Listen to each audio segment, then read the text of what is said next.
Good afternoon sir. Good afternoon. Daddy ఎక్కడ? ఇంకా రాలేదు సార్. ఓకే.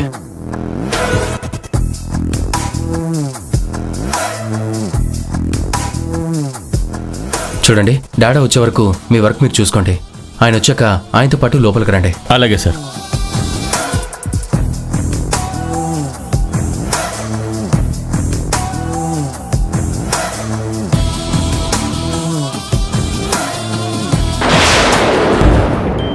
భాను మా ఇంట్లో పర్మనెంట్ గా ఉండే కోడలు కాదు.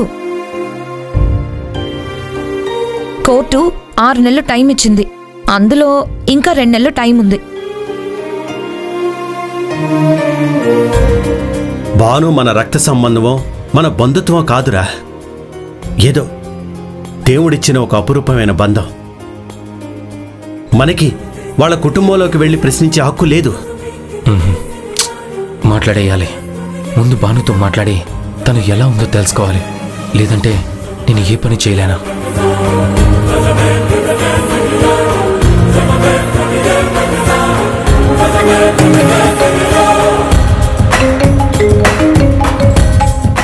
పార్దు అన్నయ్య,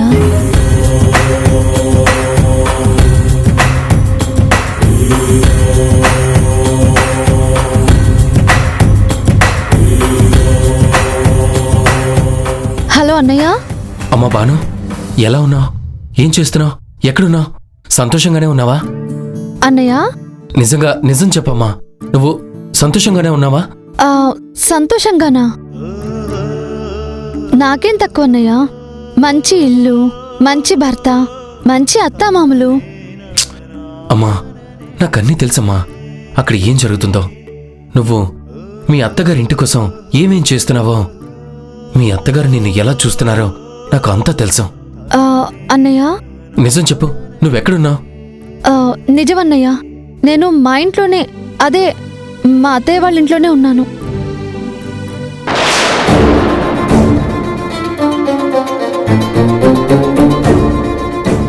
ఎవరితో ఇది మాట్లాడుతోంది? ఏమ్మా, ఎందుకుంటున్నావమ్మా నువ్వు అక్కడ? అసలు ఎలా ఉంటున్నావు ఆ ఇంట్లో? ఆవిడ ఆ ఊర్మిళాదేవి నిన్ను మీ వాళ్ళని అనుమానించి అవమానించి ఎంతో దారుణంగా ప్రవర్తిస్తుందంట కదా. మరింకా నువ్వు అక్కడ ఉండడం దేనికమ్మా? అన్నయ్య. అన్నయ్య? ఈ అన్నయ్య ఎవరబ్బా కొత్తగా? వద్దమ్మా, నువ్వు ఇంకేం చెప్పొద్దు. నాకు నీ గురించి వింటేనే బాధతో ఆవేశం, ఆ ఆవేశంతో అక్కడికొచ్చేసి నేను అలా చేసినందుకు ఆ ఇంట్లో వాళ్ళందరినీ ఏదో ఒకటి చేయాలన్నంత కోపం తనుకొచ్చేస్తున్నాయి. అసలు అసలు నిన్ను ఆ ఇంటి బయట నిలబెట్టడం ఏంటమ్మా? నేను తట్టుకోలేకపోతున్నాను. అన్నయ్య, అసలు ఇవన్నీ నీకెవరు చెప్పారు? అసలు ఈ అన్నయ్య ఎవరు? ఎవరు చెప్పినా నిజమే చెప్పారు కదా. వాళ్ళు అంత దారుణంగా ఒక మనిషి సాటి మనిషితో ప్రవర్తించినట్టు కాకుండా ఒక పశువుతో ప్రవర్తించినట్టు చేస్తున్నారు. అలాంటి ఇంట్లో నువ్వెలా ఉంటున్నావు? మనని ఎవరైనా ఒక్క మాట అంటేనే మనకి కోపం వచ్చేసి వాళ్ళతో మాట్లాడటం మానేస్తామే. అలాంటిది నువ్వు వాళ్ళతో అంత చక్కగా నవ్వుతూ ఎలా మాట్లాడుతున్నావు? నీ ఆత్మాభిమానాన్ని చంపుకొని ఎలా బతుకుతున్నావమ్మా? అసలు నువ్వేనా ఆ రోజు ఆటో వాడిని కర్రతో కొట్టి మా డాడాని హాస్పిటల్కి తీసుకెళ్ళింది? ఏమైందమ్మా? అన్యాయాన్ని ఎదిరించే ఆవేశం ఏమైంది? ఎక్కడికి పోయింది? అత్తారింటికి వెళ్ళిపోయిందన్నయ్య. ఆశ్చర్యపోతున్నావా అన్నయ్య? అవును, నిజమే. మన సొంత వాళ్ళ మీద కోపం కళ్ళల్లో ఉండాలి కానీ గుండెల్లో కాదు. కానీ ప్రేమ గుండెల నిండా ఉండాలి. అదే కళ్ళల్లో చూపించాలి, మాటల్లో చూపించాలి. ఎందుకు చూపించాలమ్మా? మా అత్తయ్యతో శత్రుత్వం చూపించే కోనేరు కృష్ణప్రసాద్ గారు నీ మీద ప్రేమెందుకు చూపిస్తున్నారన్నయ్య? నువ్వైన కొడుకువనే కదా. కృష్ణప్రసాద్ కొడుకుతోనా? ఇది మాట్లాడుతుంది? అసలు దానికి నీ విషయానికి సంబంధం ఏంటి? ఆయన నాకు డాడా. పోనీ ఒకటి చెప్పు, రేపు నువ్వు ఎవరిని పెళ్లి చేసుకుంటావు? ఇంకెవరిని? హనీని. చేసుకున్నాక మీ అత్తగారికి మీకు శత్రుత్వం ఉందను, ఆవిడ మిమ్మల్ని ఏదో అందను, నువ్వు హనీని వదిలేస్తావా? అలా ఎలా వదిలేస్తాను? తన చేయి పట్టుకుంది జీవితాంతం కలిసి నడవడానికి. హా, అంతే అన్నయ్య, ఇది కూడా అంతే. నేను ఆయన చేయి పట్టుకుంది జీవితాంతం కలిసి నడవడానికే. కానీ నీ భర్త తప్పు చేస్తున్నాడు. వాళ్ళమ్మ నిన్ను అవమానిస్తుంటే ఏమీ అనకుండా నీతో కలిసి బయటకొచ్చేసి సంతోషంగా బతకకుండా నిన్ను బాధ పెడుతూ తప్పు చేస్తున్నాడమ్మా. అన్నయ్య, ఫస్ట్ విషయం ఏంటంటే ఆయన నన్ను బాధ పెడుతున్నారని నేను అనుకోవట్లేదు. ఆ, రెండోది, భార్యాభర్తల బంధంలో నిజంగా ఒకరు తప్పు చేసిన వెంటనే ఆ తప్పుకి శిక్ష వేసి వాళ్ళని వదిలేసి వచ్చేయడం కాదు ప్రేమంటే. వాళ్ళు తప్పులు చేసినా సరే వాటన్నింటినీ సరిదిద్ది తోడుగా ఉండటమే నిజమైన భార్యాభర్తల ప్రేమ. అమ్మ బాను, అన్నయ్య, నేను చెప్పింది నిజం కాదా? నిజమేనమ్మా, నువ్వు చెప్పింది 100% నిజమే. కానీ ఆ ఊర్మిళాదేవి. అన్నయ్య, మనకిష్టమైన చాక్లెట్ కొనడానికి మంచి ఎండలో కూడా షాపుకి పరిగెత్తుకుంటూ వెళ్తాము. మరి ప్రాణంలా ప్రేమించే వాళ్ళ కోసం చేసే ప్రయాణంలో కాళ్ళకి కొన్ని రాళ్ళు ముళ్ళు గుచ్చుకుంటాయని ప్రయాణం ఎలా మానేస్తావన్నయ్య? నువ్వు నా గురించి అస్సలు కంగారు పడకన్నయ్య. ఎంత పెద్ద బండరాయైనా చిన్న సమ్మెటితో కొడుతూ ఉంటే చివరికి అది ముక్కలవుతుంది.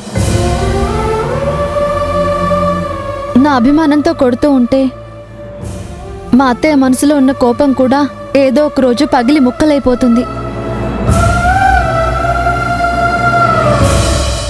అన్నయ్య, నీకో విషయం తెలుసా? ఆయన ఇప్పుడు ఆఫీస్కి వెళ్ళింది నీ మీద పోటీ కోసమే. నాకు తెలుసమ్మా. సరే అన్నయ్య, నేనుంటాను. నాకింట్లో కొన్ని పనులున్నాయి. అలాగేనమ్మా, జాగ్రత్త.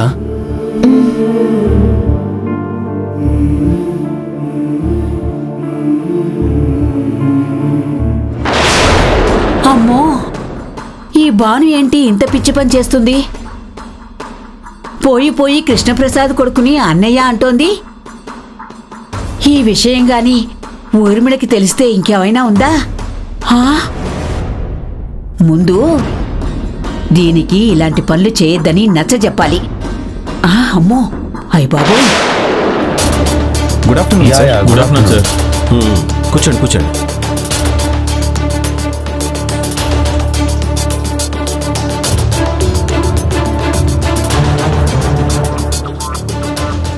ఏంట్రా, భానుతో మాట్లాడుతున్నావా? అవుండాడా, కొంచెం ఆవేశపడినట్టున్నా. ఏంటో తెలియడం లేడాడా. మామూలుగా ఉన్నప్పుడు చాందినితో మాట్లాడినప్పుడు నాలో ఉన్న బాధని కోపాన్ని కంట్రోల్ చేసుకొని మెచ్యూర్గా మాట్లాడగలుగుతున్నాను. కానీ భానుతో మాట్లాడుతుంటే మాత్రం కంట్రోల్ చేసుకోలేకపోతున్నాను. ఐ కెన్ అండర్స్టాండ్ రా. బట్ నేను ఇక్కడికి నేను ఎందుకు పిలిచానో తెలుసా? యా, ఆరిజిన్ కంపెనీతో కొలాబరేషన్ కోసం రిక్వెజేషన్ పంపించడానికి. మరి నువ్వు ఈ స్టేట్ ఆఫ్ మైండ్తో ఆ వర్క్ సరిగ్గా చేయగలవా? నో డాడా, ఈ వర్క్కి నా మైండ్లో ఉన్న ఫీలింగ్స్కి ఏ సంబంధం లేదు. అదే ఇది ఇదే. వర్క్ మీద పర్సనల్ మ్యాటర్స్ తాలూకు ప్రెషర్ని పడనివ్వను. అంటే ఇప్పుడు ఆ ఊర్మిళాదేవి మన ఆఫీస్కి వచ్చి నీకు షేక్ హ్యాండ్ ఇస్తే? నేను షేక్ హ్యాండ్ ఇచ్చి please be seated, what you want అని అడుగుతాను. ఒకవేళ వాళ్ళ అబ్బాయి కార్తీకే వస్తే? అతను సీఈఓ అయినందుకు కంగ్రాట్స్ చెప్పి షేర్స్ని బెటర్గా ప్రమోట్ చేయగలిగినందుకు అభినందిస్తాను. నైస్. ఇదే ఒక సక్సెస్ఫుల్ బిజినెస్ మ్యాన్కి ఉండాల్సిన గుడ్ క్వాలిటీస్. ఇంకొకటి కూడా ఉంది డాడా, అది మీరు నేర్పించిందే. బిజినెస్లో పోటీ. మనకి ఎంత రిలేషన్ అయినా బిజినెస్లో ఆరోగ్యకరమైన పోటీ ఖచ్చితంగా ఉండాల్సిందే, లేదంటే క్వాలిటీ ప్రోడక్ట్ రాదు అని చెప్పారు కదా మీరు. అందుకే ఇప్పుడు నేను కాబోయే బావగారైన కార్తిక్కి పోటీగా ఆ ఆరిజిన్ కంపెనీకి కొలాబరేషన్కి ట్రై చేస్తాను. ఆ ఊర్మిళాదేవికి బిజినెస్ అంటే ఓన్లీ తన స్వలాభం కోసమే చేసేదని ఫీల్ అవుతుంది కదా. అలాంటి బ్యాడ్ మెంటాలిటీ ఉన్నవాళ్ళకి ఈ కొలాబరేషన్ దక్కితే చాలామంది వర్కర్స్ కానీ ఆఫీస్ స్టాఫ్ కానీ చాలా అన్యాయం జరుగుతుంది. సో ఆ కొలాబరేషన్ వాళ్ళకి రాకుండా మనకు మాత్రమే రావాలని ఓ బిజినెస్ మ్యాన్గా కోరుకుంటాను. అందుకోసమే కష్టపడతాను. ఇంకో విషయం పార్దు, వాళ్ళు త్వరలో మైనింగ్ స్టార్ట్ చేస్తామని మార్కెట్లోకి న్యూస్ రిలీజ్ చేసేశారు. దాని ఇంపాక్ట్ అప్పుడే షేర్స్ మీద పడుతుంది. ఇప్పుడు ఈ కొలాబరేషన్ డీల్ కూడా వాళ్ళకే వెళ్ళిందంటే మనం ఒక స్టెప్ కిందికి దిగినట్టు అవుతుంది. అప్పుడు మనం కోలుకోవడానికి కొంచెం టైం పడుతుంది. అందుకే పార్దు, ఈ డీల్ మిస్ అవ్వకూడదు. నో డాడా, ఎట్టి పరిస్థితుల్లోనూ ఇది మనకే వస్తుంది. అలా రావడానికి నేను మాక్సిమం ట్రై చేస్తాను. Okay, all the best. Thank you డాడా. శ్రీనాథ్ గారు ఒకసారి రండి. ఆ ఊర్మిళాదేవి వాళ్ళ కంపెనీ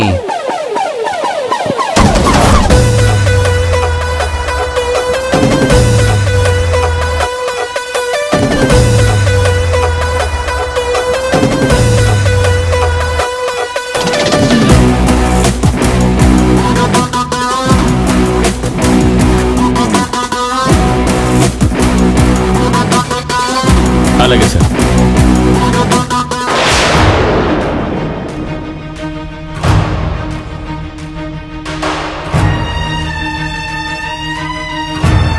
అమ్మా, కృష్ణప్రసాద్ గారు ఇలాంటి ప్రెజెంటేషన్స్ చాలా బాగా ఇస్తారంట కదా. అవునరా, అతను అందుకే మనకంటే ముందుకు దూసుకెళ్ళిపోయాడు. మన షేర్స్ కొంచెం పాజిటివ్గా మారినా మనకంటే వాళ్ళ బిజినెస్ అప్పర్ హ్యాండ్లో ఉండడానికి కారణం అతను ఇంతకు ముందు ఇచ్చిన ప్రెజెంటేషన్స్ వల్ల. వాళ్ళ కంపెనీతో ఎన్నో విదేశీ కంపెనీలు కొలాబరేట్ అవ్వడమే. అమ్మా, అంత బాగా ఏం ప్రెజెంటేషన్ ఇస్తారు ఆయన?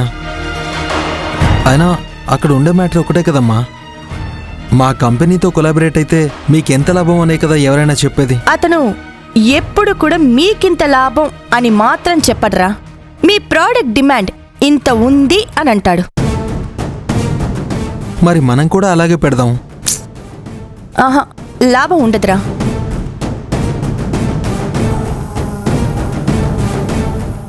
అతను ఇంకా ఏదో చేస్తాడు. మన ఊహ కందని ఏదో మెలిక పెడతాడు. అంటే ఎలా అమ్మా? ఒకప్పుడు మన సిటీ చాలా నార్మల్ సిటీ, కానీ ఇప్పుడు ఐటీ హబ్ అయిపోయింది. దానికి నాంది అప్పటి మన ముఖ్యమంత్రి. ఎన్నో రాష్ట్రాలు పోటీపడి గూగుల్ కంపెనీని వాళ్ళ రాష్ట్రాలకు తీసుకెళ్లాలని చూస్తే మన ముఖ్యమంత్రి గారిచ్చిన ప్రజెంటేషన్కి మెచ్చి ఆ కంపెనీ కాదు, ఇంకా ఎన్నో ఎంఎన్సీ కంపెనీలు మన సిటీలో వాళ్ళ కంపెనీ బ్రాంచ్లు పెట్టాయి. మరి మన సీఎం ఇచ్చిన ప్రజెంటేషన్కి మిగతా రాష్ట్రాల సీఎంలు ఇచ్చిన ప్రజెంటేషన్లకి ఉన్న తేడా ఏంటి అంటే అదే. అలాంటిదేదో మనము చెయ్యాలి.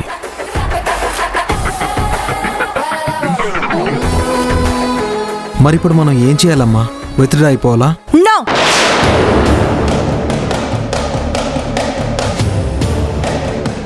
నెవర్. మనం గనక ఆ కోనేరుకి భయపడి ఈ ప్రెజెంటేషన్ నుంచి తప్పుకున్నామే అనుకో, బిజినెస్ ట్రేడ్లో మనది మనమే కిందకి దించేసుకుంటున్నామని అర్థం చేసుకుంటాడు. ఇప్పుడిప్పుడే మన షేర్స్ కొంచెం రేజ్ అవుతున్నాయి.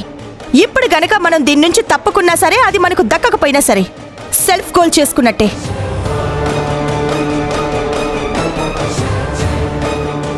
మరెలా అమ్మా? మనకి ఇంకా 1 గంటే టైం ఉంది.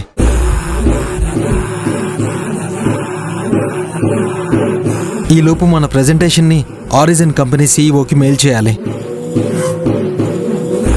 కానీ ఇప్పటి వరకు మనం చేసిన ఆలోచనలన్నీ మనలో మనకే నచ్చలేదు. ఇంకా ఆయనకి ఇలా నచ్చుతాయమ్మా?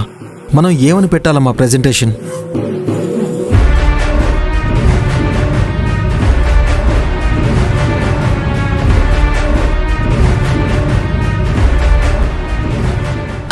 మరి అది మీరందరూ ఏమి అనుకోనంటే నేను ఒక ఆలోచన చెప్తాను. ఏయ్, ఇదేమన్నా ఊళ్ళో పచారీ కొట్టు అనుకుంటున్నావా? పొట్లాలకి బదులు ప్యాకింగ్ చేసి ఇద్దామని చెప్పేసి సిల్లీ ఐడియాలు చెప్పడానికి. ఊర్మిళ, తనేమనుకుంటుందో చెప్పనివ్వు. మనం ఆలోచించి మన బ్రెయిన్లు స్ట్రక్ అయిపోయాయి. ఇలాంటప్పుడు ఏదైనా ఫ్రెష్ బ్రెయిన్ తోడైతే మంచి జరుగుతుందేమో. అది కాదండి. ఏమో, రామలక్ష్మి చెప్పే ఆలోచన మనకు ఉపయోగపడుతుందేమో. అవునమ్మా, చెప్పనివ్వు. చెప్పు రామలక్ష్మి. ఇప్పుడు ఆరిజిన్ కంపెనీతో కొలాబరేషన్ అనగానే అందరూ ఆలోచించేది సాఫ్ట్వేర్ గురించే. అవును, సాఫ్ట్వేర్ బిజినెస్ మ్యాన్ దగ్గరికి వెళ్ళి కందిపప్పు గురించో ఉప్పు గురించో మనం అడగలేం కదా. మీరు చెప్పేది కరెక్టే, కానీ ఉప్పు దొరికే చోట చింతపండు అమ్మాలి, చింతపండు దొరికే చోట కారం అమ్మాలి.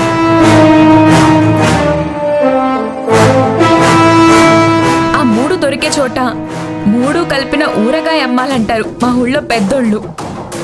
ఇప్పుడు మనం చెయ్యాల్సింది అదే అని నా అభిప్రాయం. అంటే వీళ్ళకి ఊరగాయ పచ్చళ్ళ వ్యాపారం చేయమని రిక్వెజిషన్ పంపిద్దామా? ఊర్మిళ, తనని పూర్తిగా మాట్లాడనివ్వు. హా, చెప్పు. ఇప్పుడు ఆరిజిన్ వాళ్ళు ఇండియాలో ఎవరో ఒకరితో కొలాబరేట్ అవ్వాలి అనుకుంటున్నారు కదా.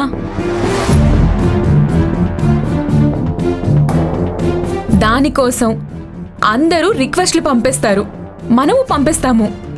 కానీ మనం పంపించే ప్రెజెంటేషన్లో ఒక కొత్త విషయం ఉంటుంది.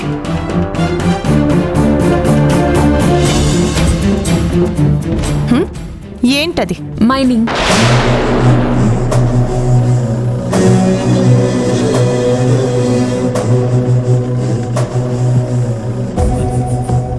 అవును, మనం సాఫ్ట్వేర్తో పాటు మనకున్న మైనింగ్ సపోర్ట్ గురించి యాడ్ చేసి ప్రెజెంటేషన్ పంపిస్తాం.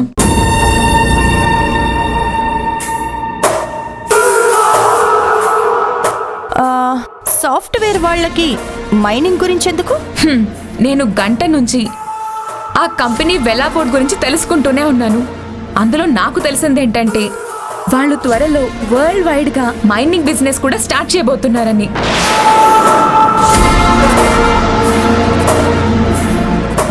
ఇప్పుడు ప్రెజెంటేషన్ ఇచ్చే అన్ని కంపెనీలు కోనేరు వాళ్ళ కంపెనీతో సహా ఎవ్వరికీ మైనింగ్ ప్రాపర్టీ లేదు. మన దగ్గర మాత్రమే చాలా ఫైన్ క్వాలిటీ మైనింగ్ ప్రాపర్టీ చాలా ఎక్కువగా ఉంది. కాబట్టి అది మన ప్రెజెంటేషన్లో యాడ్ చేసి పంపిస్తే ఈ కొలాబరేషన్ మనకే వస్తుందని నేను అనుకుంటున్నాను.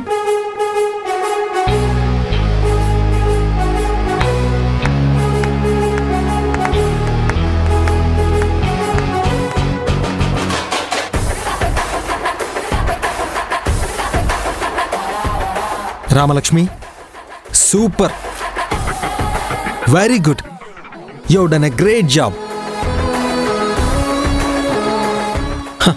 నిజంగా ఇది చాలా చాలా మంచి ఆలోచన. ఇందాక నాన్న చెప్పిన ఎగ్జాంపుల్లో మన సీఎం ఇచ్చిన ప్రెజెంటేషన్కి మిగతా వాళ్ళ ప్రెజెంటేషన్కి ఉన్న తేడా ఇప్పుడు మన విషయంలో కనబడుతుంది. ఏమా, ఇలా చేయొచ్చా? రామలక్ష్మి, వెళ్ళు, వెంటనే మన ప్రెజెంటేషన్ మెయిల్ చేయి. అలాగే సార్. వెళ్ళు.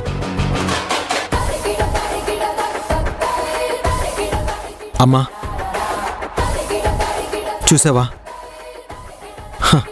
ఆలోచనకి చదువుకి సంబంధం లేదని రామలక్ష్మి ప్రూవ్ చేసింది కదా.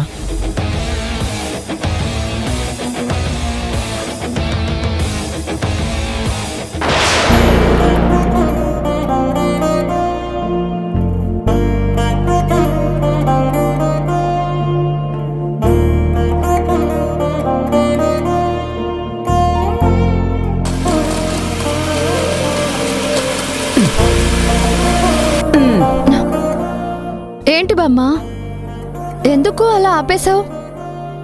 ఇది ఆపేస్తే ఎంత ప్రశాంతంగా ఉందో చూసావా? సౌండ్ వస్తుందని మిక్సీ ఆపేస్తే ఎలా బామ్మ? కాసేపటికి ఎలాగో నేనే ఆపేసేదాన్ని కదా. నువ్వు ఆపేలోపు ఇక్కడ ఏమైనా ఘోరం జరిగిపోతుందేమో. ఏంటి బామ్మ నువ్వు మాట్లాడేది? ఆ? నువ్వు కంటికి కనిపించని కరెంటు పెడితేనే చెవులు చిల్లులు పడేంత పెద్ద శబ్దం వస్తుంది. ఇప్పుడు ఇంకా నీ మాటలతో కరెంటు పెడితే ఇంకెంత పెద్ద శబ్దం వస్తుందో ఆలోచించవా? అసలు నాకేం అర్థం కావట్లేదు. హా. నువ్విప్పుడు కృష్ణప్రసాద్ కొడుకు పార్దుతో మాట్లాడావు కదా?